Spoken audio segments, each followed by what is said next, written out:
This is Maggie Blue O'Hara, aka Kitty Pryde from X-Men Evolution, and you're listening to a special episode of Power of X-Men. I hope you survived the experience. Polaris in the comic books recently is depicted with her coffee. Like, what is your ideal morning coffee situation? When I do drink coffee, it's a black coffee hot with one Splenda, and I believe that's also what Lorna would drink in real life.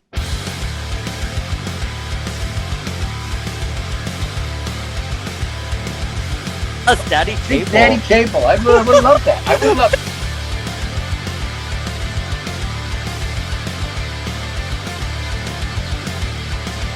Shout out to the Powers of X-Men podcast. I have writers at Marvel Comics right now.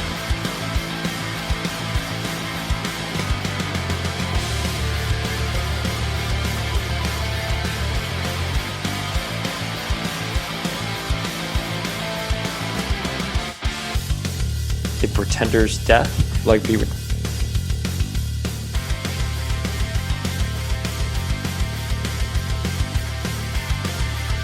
familia, Power of X-Men, we're with.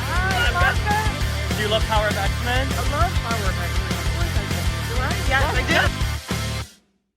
Oh my God, Maggie, I'm literally fanboying out right now. How are you doing?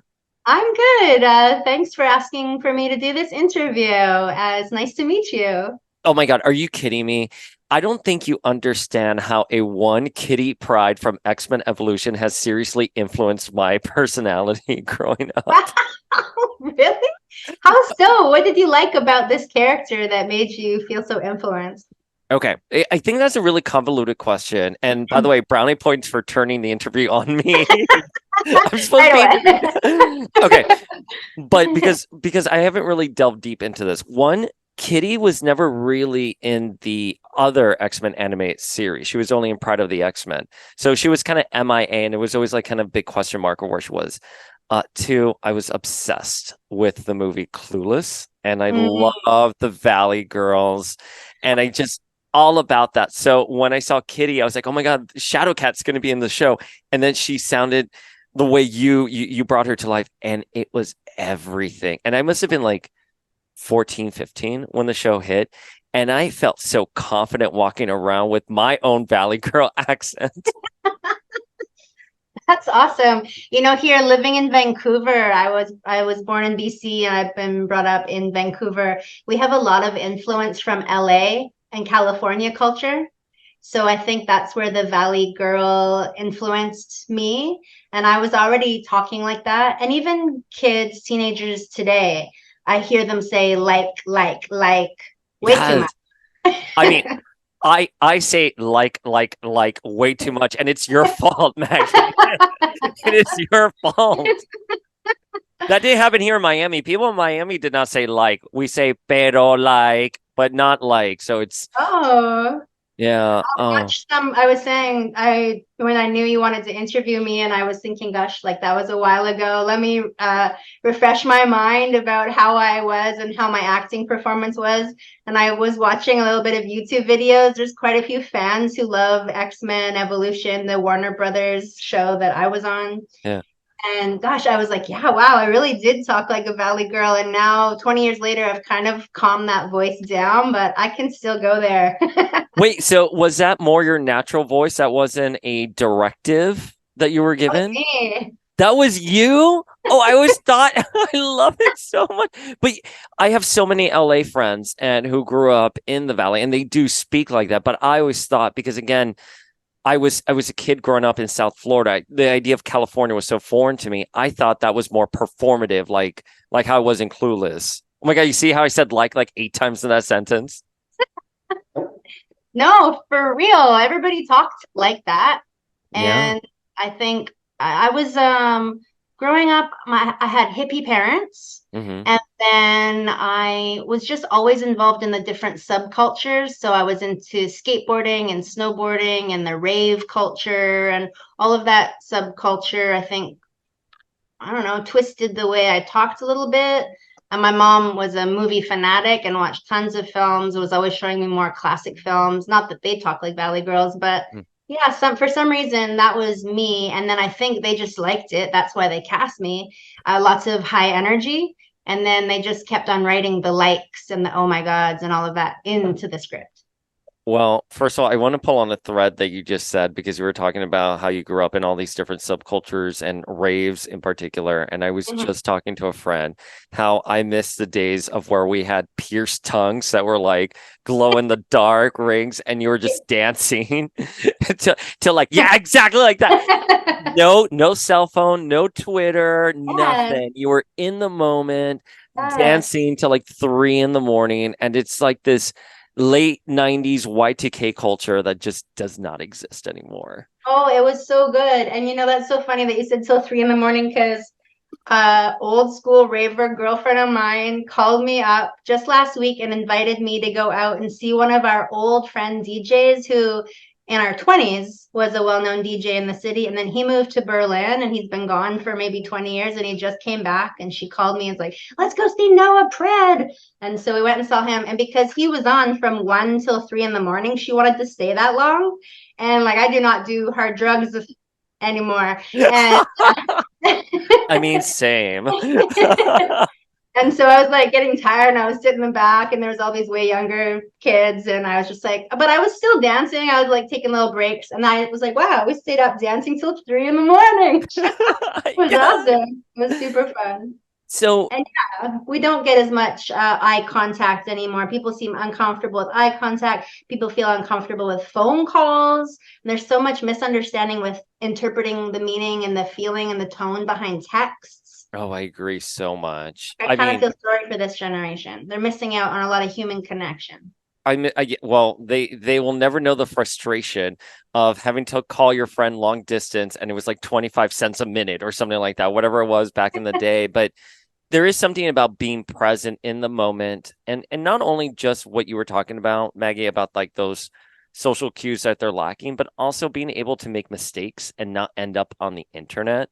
Wow. Like I remember my little cousin, she was talking about, this is years ago, so this is even an outdated thing, but they had like a Facebook group dedicated to like the kids in their school where they would take photos of them when they're not looking. And I'm like, can you imagine you at like 12, 13, where your body is so awkward and you're changing. And then there's a photo of it that will always be there, always coming up to remind you. Oh gosh. And like bad skin or whatever those awkward moments. I used to think I wanted to get a nose job when I was a teenager because I think our bodies are puffier or something when we're in that process. And I'm so glad I didn't because I love my nose now and I don't have any surgery.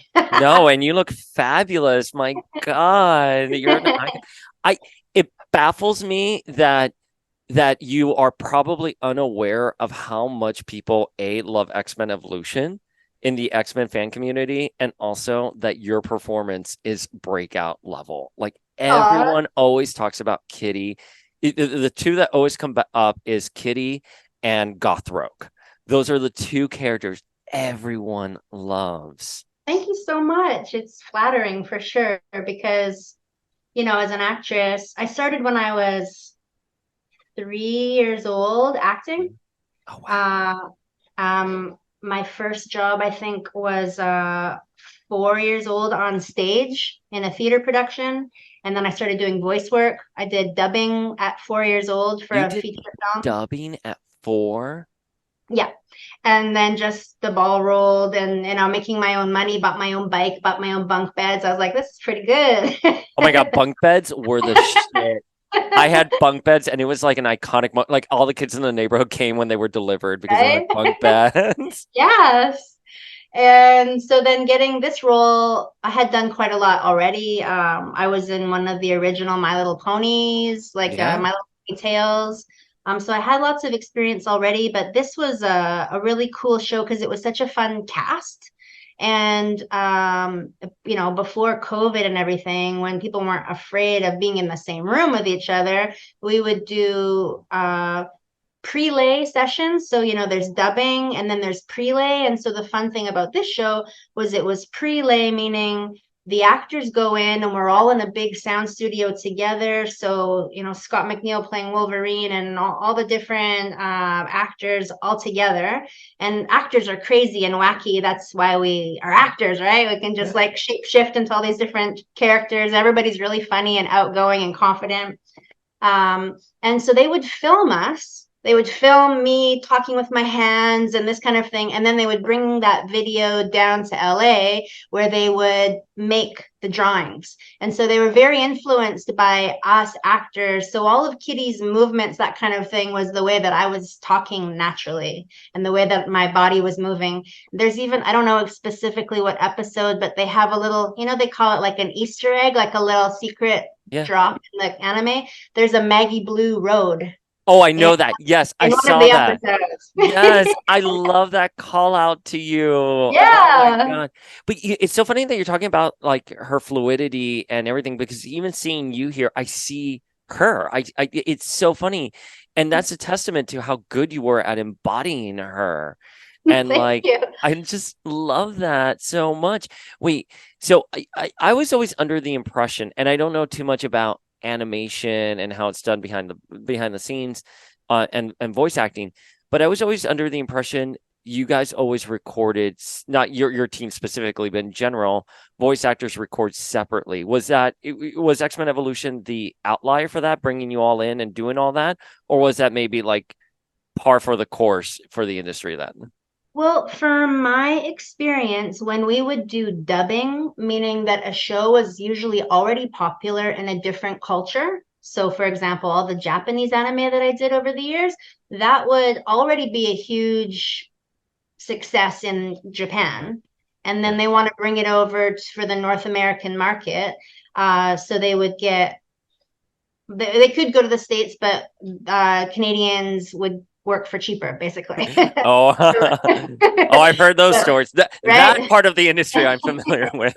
Yeah. So same like Toronto, New York, Vancouver, LA. So we would get cast.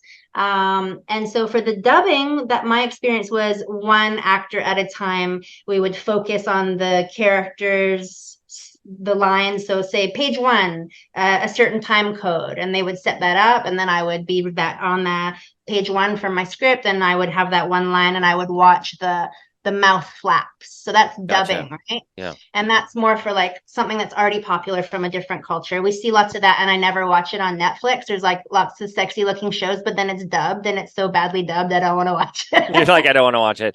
Listen, we're huge anime fans here, so I mean, I remember having to go get bootlegs of Sailor Moon on the internet just because we were so desperate to have them dubbed, and they never were dubbed. But wait, I want to pull on a thread earlier in the conversation, because you started acting when you were 3 or 4 years old. You were on your first stage. Was it your mom's love of movies that just at a young age you just fell in love with that art form and you wanted to act? Is that sort of your pathway into performing? Yes, from what I remember and what my mom would tell me, it was me. Like she was very supportive and always has been, just wanting whatever I want to do, she wants to help and support me. So she would take me, as you do, bringing kids to a little kids theater show or something. And I would kids theater, let adults like, hey kids, this kind of thing, or they would, do something fun. And I was like, Mom, I can do that. Believe me, help me. I gotta do it. I'm an actress. And then but I've always loved singing, dancing, and acting. All 3 of those I just love. So I love singing as well. And I was in dance companies over the years, and I still dance. So all 3 of those performing arts just enable me to shine and express myself. I think we all, I mean, not everybody, but lots of humans love to sing and dance. It's kind of a natural thing. But yeah, it was my mom who heard me saying this is what I needed to do. And then she just looked in the paper and was just found like a local theater company that was in a really nice theater. And it was Tennessee Williams' Cat on a Hot Tin Roof. Yes.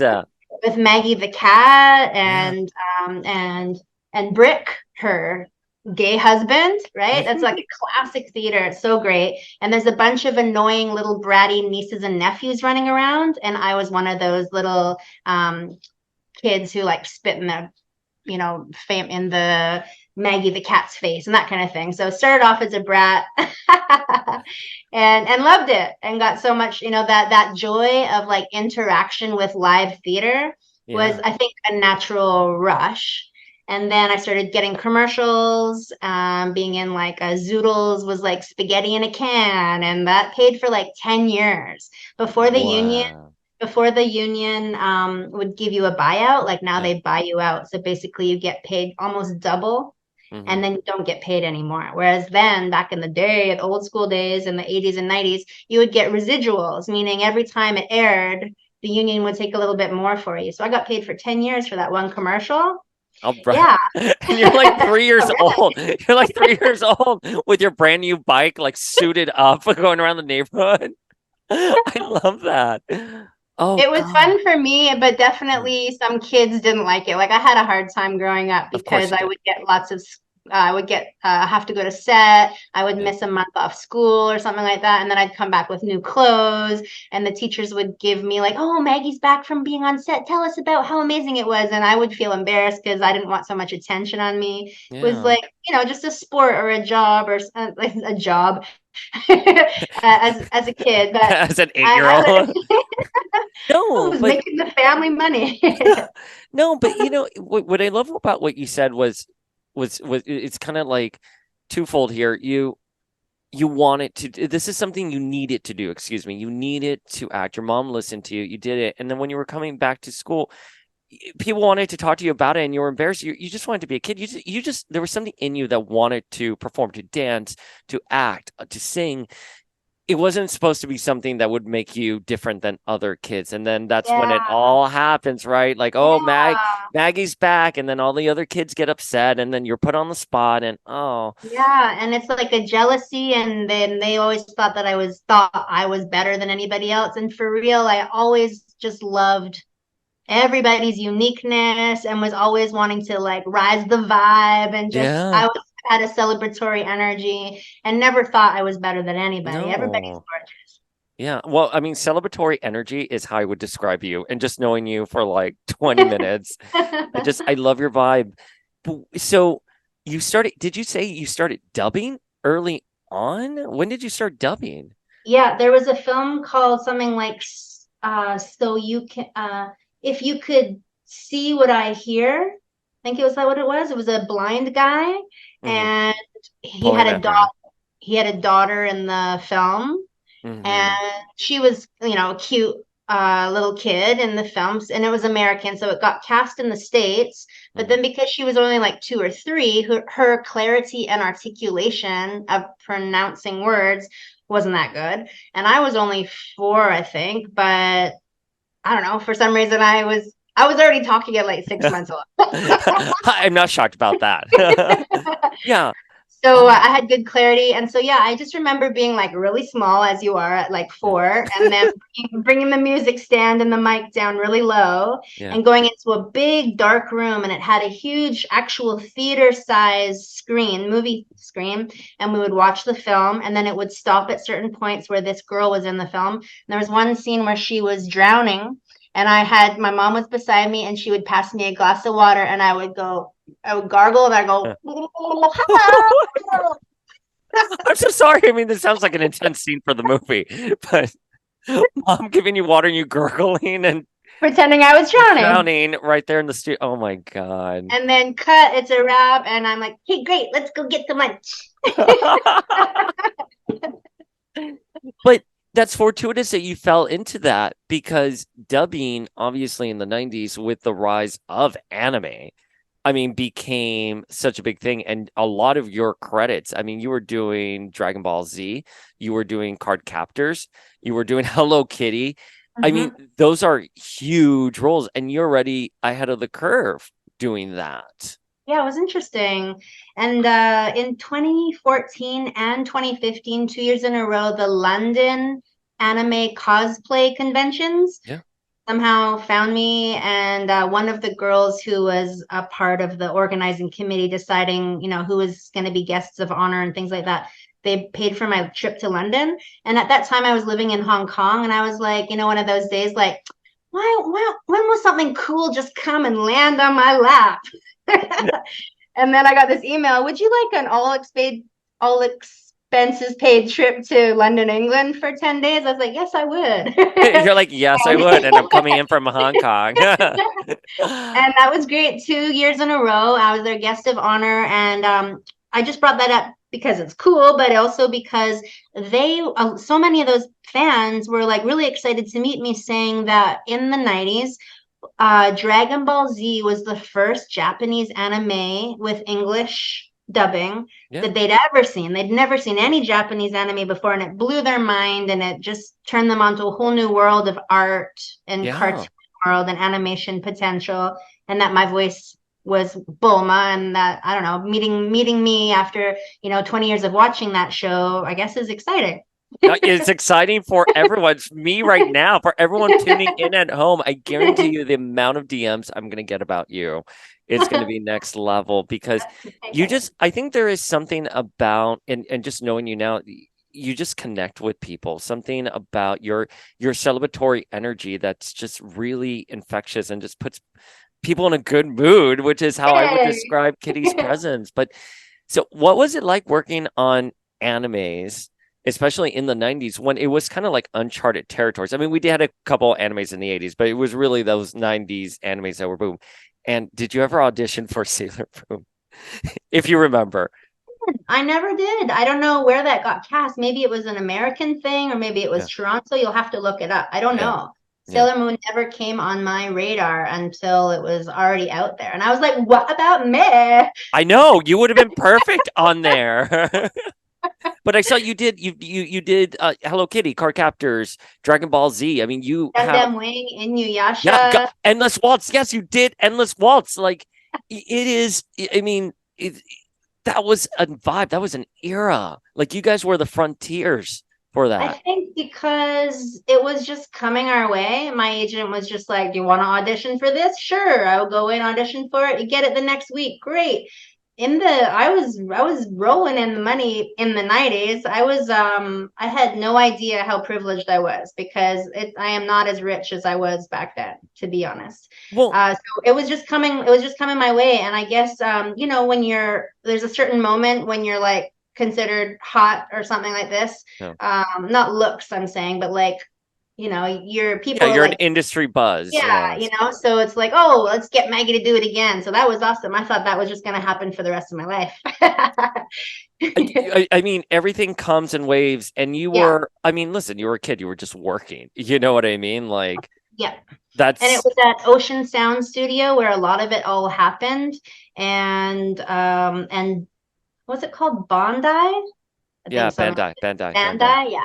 So or Bondi. Yeah, I mean, you're the professional here. I'm like Bandai, and you're like Bondi. You're like, I'm gonna be polite to you. Like, it's Bondi. I was trying to remember. I think you're right. Bondi. But that company would come a lot, and they would have all of these animations to do. And I guess they just, it like you say, it became a vibe that they just knew me, and they knew I was easygoing and fun to work with, I hope. And so I just got lots of all the girl roles, all the teenage girl voices. And until I became a mom, I mean, now that I'm talking, I guess I still pretty much have a pretty high voice, but until I became a mom, and had to slow down, maybe I got tired. My voice got lower. I can do a lower voice, but I guess when I get excited, my voice gets higher. But I was always getting cast, no matter what my age, as like a teenage girl. That was my thing. So, did you ever hear about the X-Men growing up? In between raves and auditions, did the X-Men ever come on your radar? I used to go to Seattle, and see Nirvana and all those grunge bands back in those days. And there were some cool comic shops, but I think at the time I was into more quirky, smaller brands, not Marvel or DC or stuff like that. So I guess I thought that was, to be honest, more of a boy thing, or not that I cared so much about gender or anything, but I just thought, oh, I'm not sure what that's about. I wasn't did. Yeah, But the then once comic I books got, were very much a yeah, boys' medium yeah, back in the 90s. right. But then once I got in and got the part and was being paid well and was having fun with all the other actors, I was like, this is cool. And I really appreciated the school for like the Xavier school Yeah. for kids that had powers. And then I Yeah. started being like, hey, like, I wish we could create a real one like that. Like, Ugh. nobody teaches us about our sixth sense and our intuition. And I bet humans have more powers than we've been told we do. And if at an early age those powers were supported, we would all have a lot more power. Well, I mean, I agree wholeheartedly with you. And one of the reasons why the X-Men resonated with me so much growing up is I was growing up gay in the closet, and the idea that there was a school out there that would accept you for who you are, you let you embrace your power and be with Yes. like-minded people was such a powerful narrative for me growing up. And I was saying this to Steven when we had him on the podcast. I the X-Men, the original X-Men cartoon that Eric Lewald did, they felt like adults to me, right? I was a kid. I was like 10 when that came out, and they were adults. But then X-Men Evolution comes along, and all of a sudden your characters are my age. Yes. And it transforms from being these people you look up to like hanging out with your friends when you're watching it. It's so much And more relatable. so relatable. And it's so interesting that all these years later, I mean, they're doing X-Men 97, which is a reboot of the original, a revival, excuse me, of the original X-Men series. But the one I get so many DMs about. People are like, why are they reviving X-Men 92? It needs to be X-Men Evolution because they want a Yes. continuation. They want to see you guys back. Yeah. And cast me as Kitty's mom or something. No, my God, you are Kitty. What are you talking about, Kitty's mom? Okay. Wait, so is Kitty your favorite X-Men? I know you said you weren't too familiar, but is she your favorite X-Men? Is there another like X-Men out there that you're like, wow, that's a cool character. That's a cool character.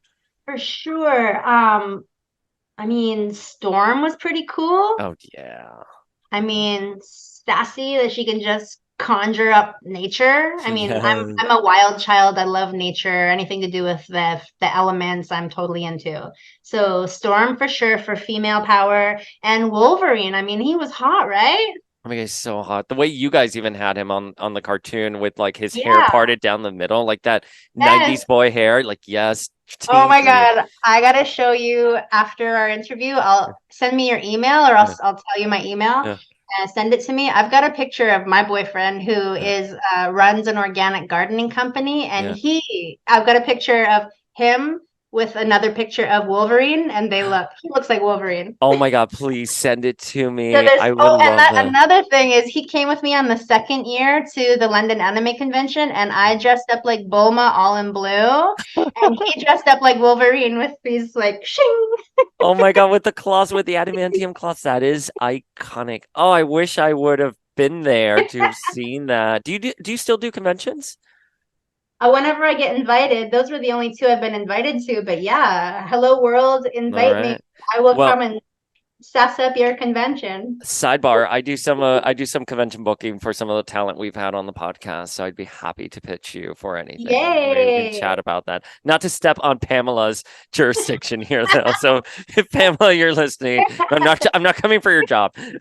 But if you ever, but I know for a fact that X-Men Evolution, and that's not me blowing smoke up, your ego here.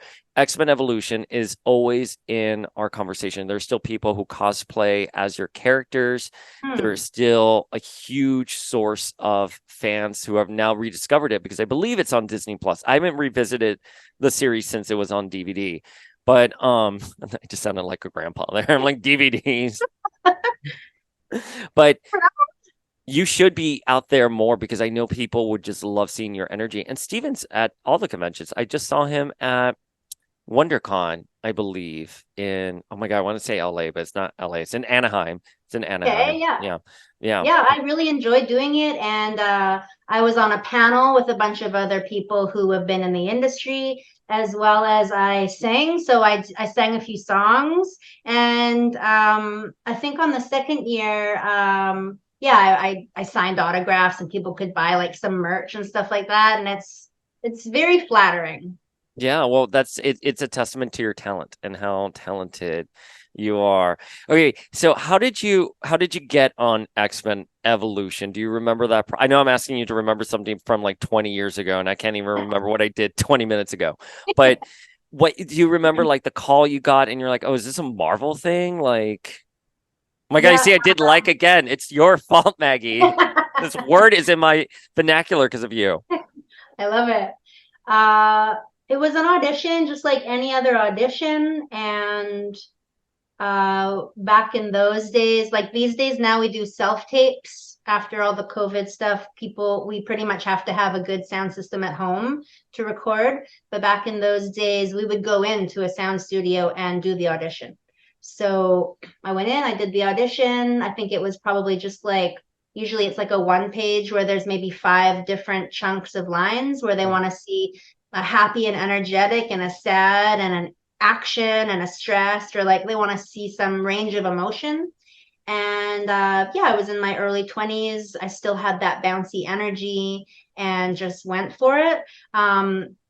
Now that I've been an acting teacher, I know so many more layers of script analysis and all the different little secrets of how to make acting, how to support young actors become better actors. But back in those days, I was just getting so much work that I wasn't putting too much analysis into how to say it. I would read it. What emotion do they want? I'd put that emotion in and I would just do my best. Yeah, and I got the role, and I found on the first day, it was super exciting to meet all the different actors, and we didn't know each other yet. But I think we did that series for 3 or 4 years, and it was maybe like 1 or 2 episodes once a week. So say we did 2 episodes, we'd do 1 episode, and it would like record it. And it would take maybe an hour or two. Then we'd have a lunch break, and then we'd go in and do another hour session to get a second script, and we would do that once a week for maybe 6 months. So for those 6 months, you had lots of income, and then it was up to you whether you wanted to like go and learn how to surf in Hawaii or stay and get more work, or up to you, and then meet again next year. So we did that for quite a few years. So I mean, at first I had no idea what I was being gifted, and now I do. Did you know it was Kitty Pryde when you went into audition for I her? think they just called it Shadow Cat or something Shadow like Cat, that. so her code name.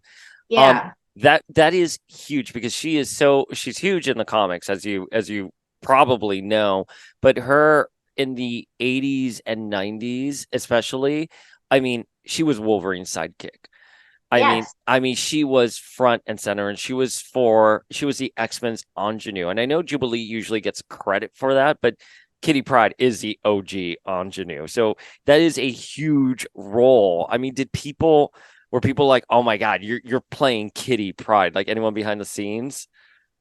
Um, I think before it came out, people didn't really understand the magnitude of the Mhm, project. I mean, people heard that it was Warner Brothers, mhm. so people appreciated and knew that it was going to be, big budget and that it would get far and wide distribution. Yeah. But I don't think until it actually came out, and then my friends were like impressed and thought it was that I had the best job ever. And then your friends are like, you're part of the Saturday morning cartoon, like squad. I'm just thinking I should also send you a picture I've got of me and Scott McNeil, which would be Shadow I, Cat and Wolverine together. yes, I would love, please send it. We're gonna exchange emails at the end of this, Yeah. and I will love that, and we'll post it for the Familia on Yay. on Instagram. But okay, so you're doing Kitty, and was there a specific, I know we kind of talked about that was your natural voice, and you kind of came in and you did what you were doing. Were you ever given like a directive with the character? Like what was your approach to her, maybe? Like she was very, I mean, she was bouncy, she was happy, but she in many ways was a heart of the team, especially that first season, just because of Mhm. that energy. I remember I already had experience from doing Japanese anime, Mhm. doing all the action sounds. So that kind of stuff, Yeah. I got so used to doing all of the all that kind of stuff that when I had to do it for Kitty Pryde, I was like, okay, another action hero. Yeah. used to doing that kind of thing. And it's now that I teach acting as well, it's our whole instrument, our body is our instrument. And it's just all that emotion has to come out through our mouth and through our tone.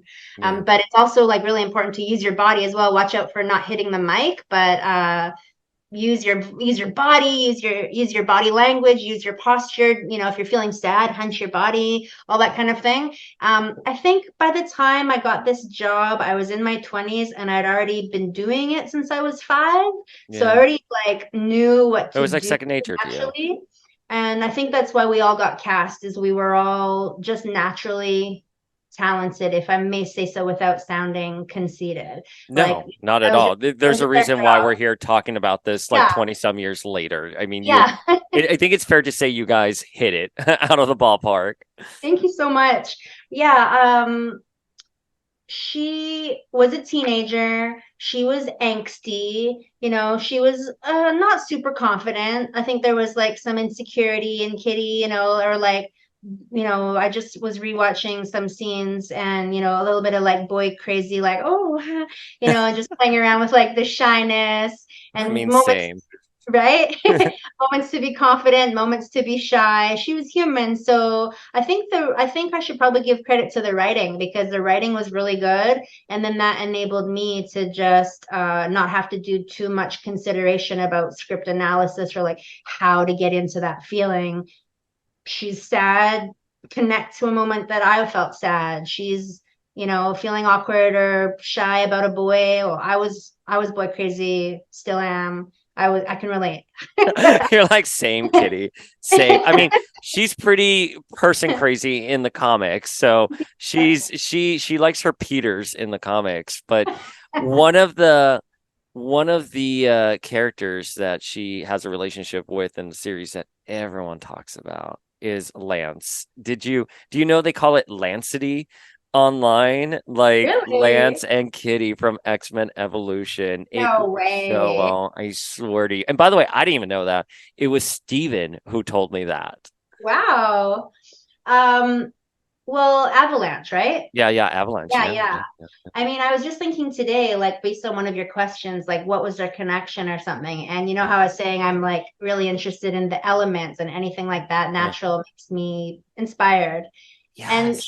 she was so into, like, her power was all about the phasing in and through. She'd some sort of molecular phasability power. Yeah. And he was all about the avalanche and the connection to the earth. I mean, maybe that's like too spiritual of an answer, but they both had. I was they thinking both that had just this- too. Yeah, they Yeah. both had this power with the earth, and this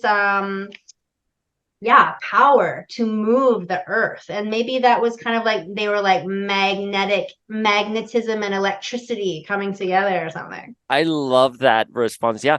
I mean, as you were saying it, that's exactly what I was saying. I was like, oh, that does make sense. She's airy. She's very like elemental, and he is the earth. He is a force. I mean, of course they're going to come together, Right? and it's going to work really well. And he's a hunk, right? He's Oh my like God, it was so tall hunk. and Oh my God, yes. Daddy with the mullet. Oh, well, I mean, right? Yeah, I he was love a daddy that. when I kinda first got saw that. it. You gotta I have the kinda mullet got now. that. You can play Lance in the reboot, in the We're all revival. gender friend bendy, right? So you know what was really interesting though was that Steven, when we talked to him, he mentioned that X-Men Evolution had beaten Pokemon in the ratings. And I don't know Wow. if you knew that. I didn't know that. I certainly didn't know that.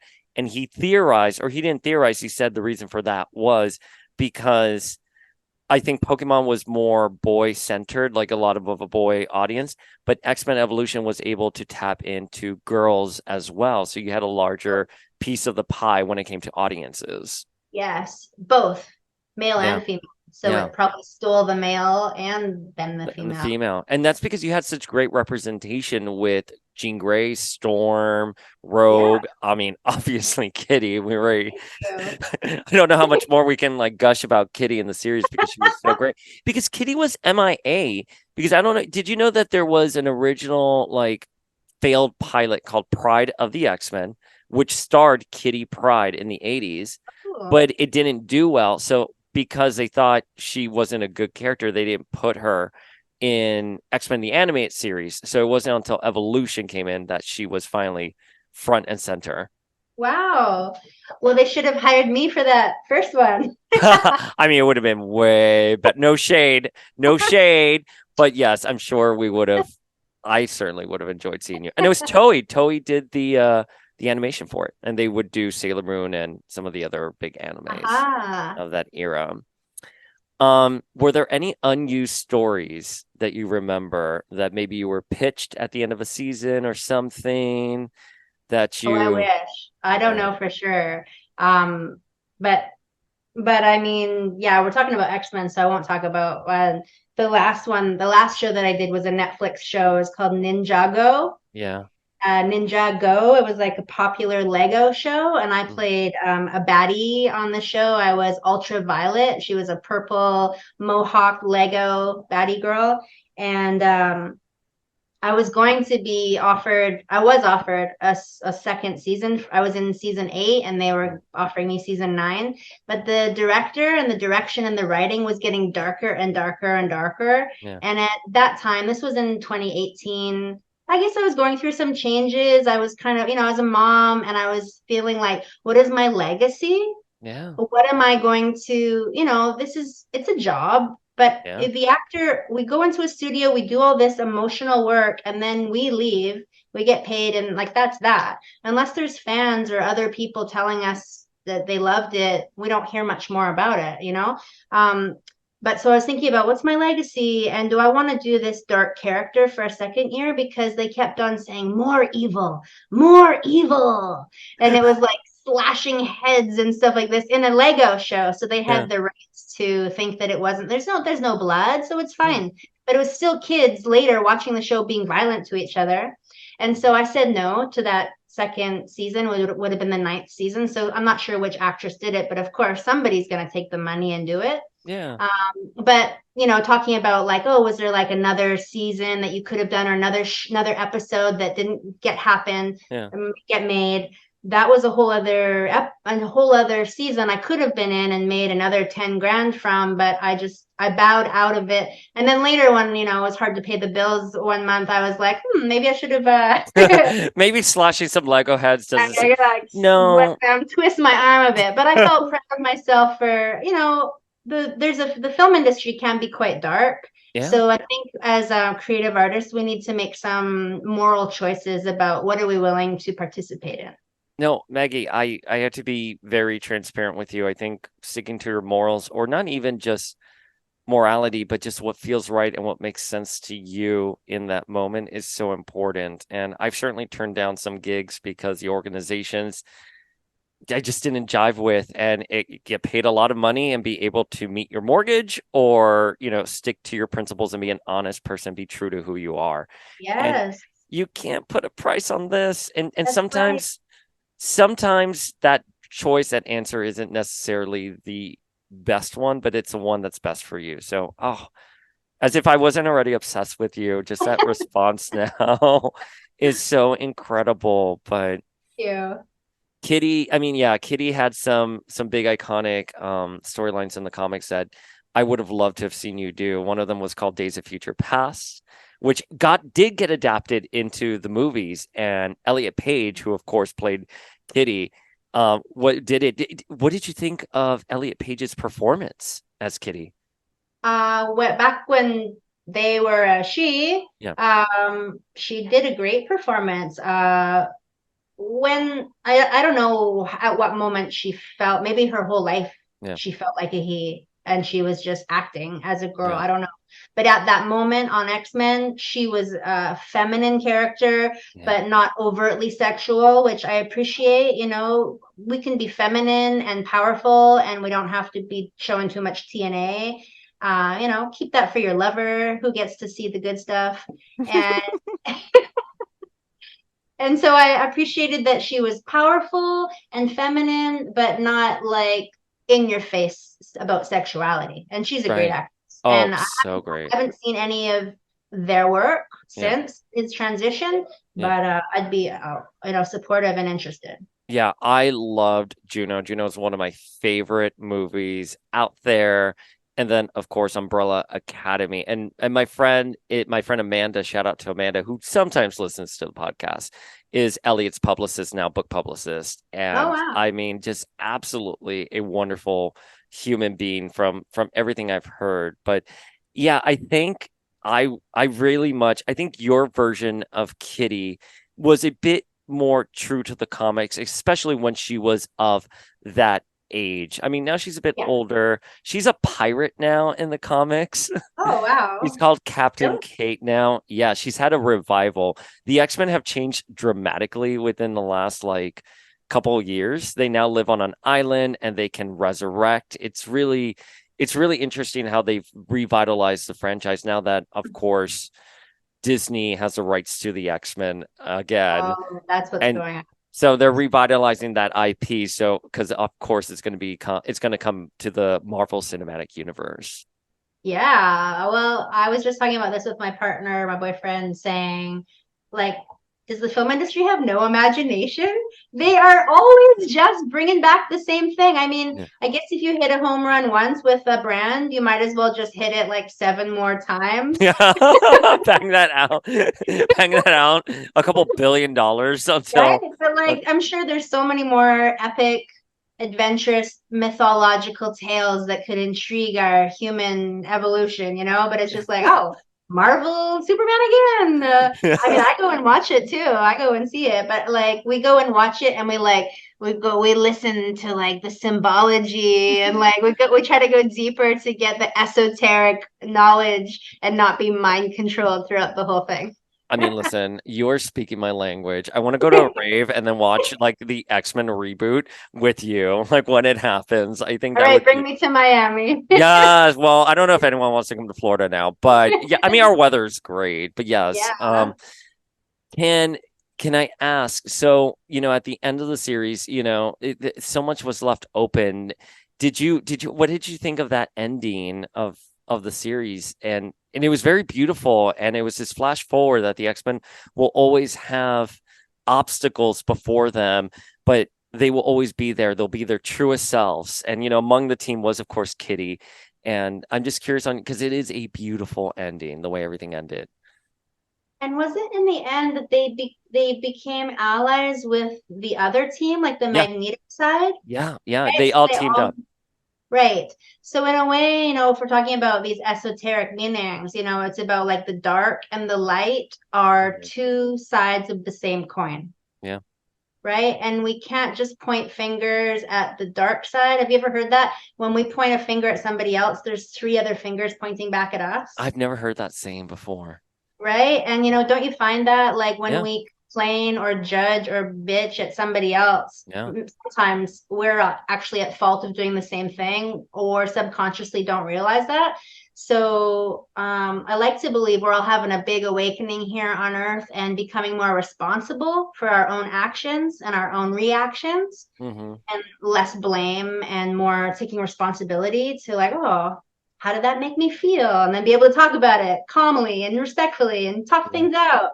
And so I feel maybe that ending was hopefully showing the dark and the light. Not that we want evil, because when I say dark, I don't mean I want to make peace with the evil side. Yeah. But we do need to embrace that inside of our bodies is dark. The middle of the earth is dark. The soil is dark. The night sky is dark. There's no problem with the darkness, right? There's no problem with darkness. It's part of the spectrum of humanity. I suffer so, oh my God, we're veering off my script here, but I love it because this is why we love having these conversations. But the way I sort of dealt with my anxiety for such a long time was pushing my anxiety away.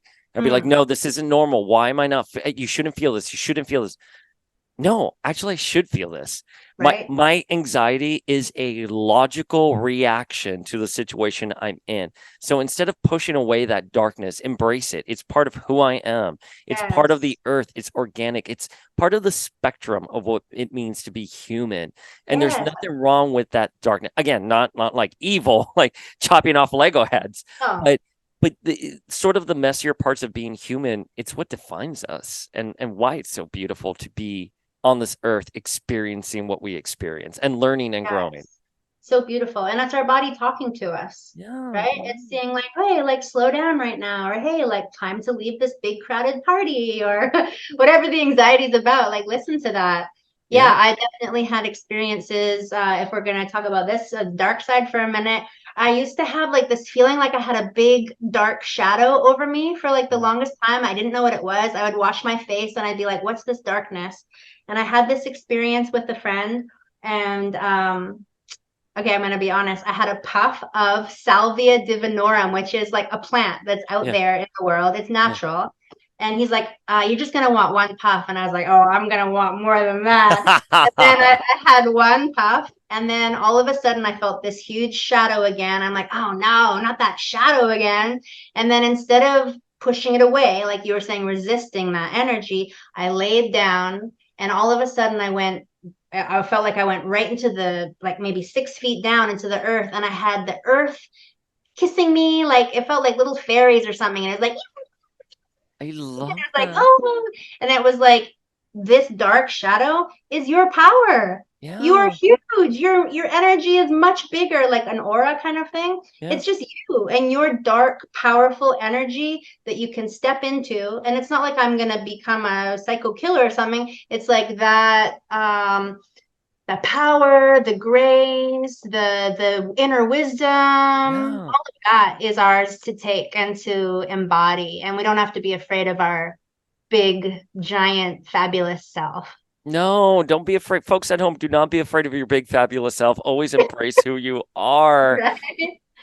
Okay, Maggie, last question, because this is something that you surely have had to have seen the comparisons for. Kitty and Rogue dance in one episode, and Oh, that yes.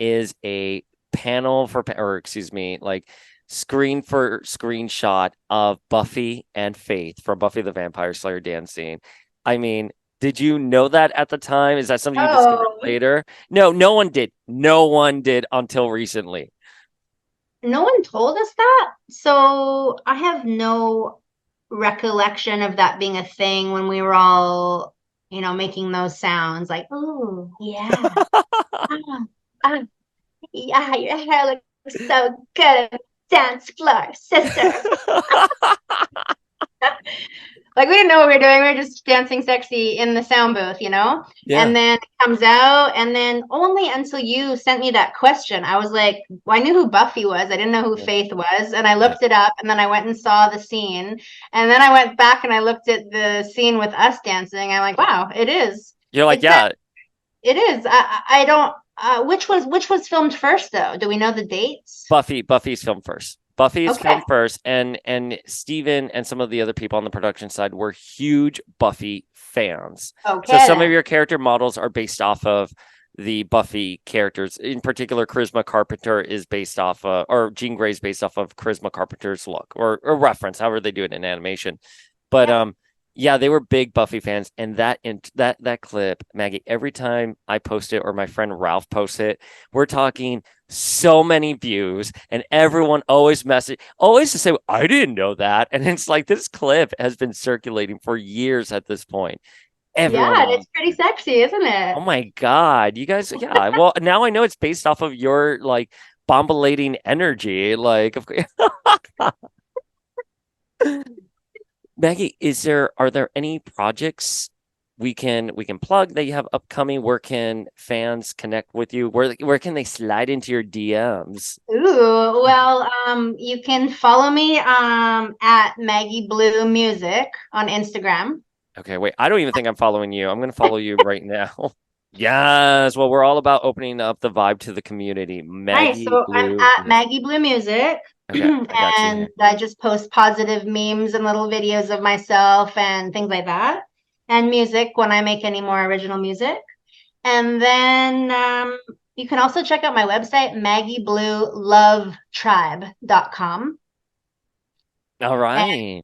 So yeah, the Love Tribe, MaggieBlueLoveTribe.com. And on there, you can see my music and you can see photos of me. I have a little blog. I write little articles whenever I'm inspired. And then I also teach private one-on-one online voiceover classes. So if anybody out there's ever had the dream of learning how to be a voiceover animation star, you can learn from me. Yes, learn from Kitty Pryde herself. Maggie, this has been the best interview ever. Thank you so much for being on here. You're welcome. My pleasure. Really fun to talk about all these good times. Professor Xavier is such a jerk. The first time I ever met the X-Men, the first day, they were ambushed and captured and caged by you. I learned more about good and evil in that one day than I have ever since. Look, I learned more about good and evil in that one day than I ever have before or since. I was 13. When I think about evil, whenever I think about the concept of evil, yours is the face I see. I don't have to watch you, Miss Frost. I can smell you. Maggie, holy fucking shit. I'm so sorry to curse like that. Oh my God. That is incredible. So those are like her iconic lines. That was like one of her big moments.